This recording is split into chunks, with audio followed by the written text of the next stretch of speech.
Welcome. If you want to connect Bluetooth device to your Samsung Galaxy Note 20, for the first you have to open the notification bar, click and hold the Bluetooth icon. Right now we are in the Bluetooth settings, so let's tap on the switcher to activate it. Do the same on the second smartphone.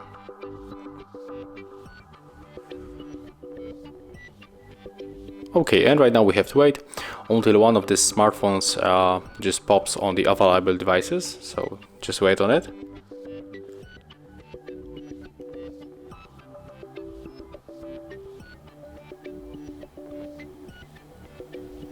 And as you can see on my smartphone, I got the Galaxy Note 20 with the available devices, so let's click on it. Oh, sorry, I just tap on the TV, no matter. Let's try again. And right now just tap on the smartphone that you want to connect. Accept the pair on the both devices. As you can see right now, the smartphone is in the paired devices in the both phones. So that's how we can connect the Bluetooth device to your Samsung Galaxy Note 20. Thank you guys for watching. Leave thumbs ups, comment and subscribe to our channel.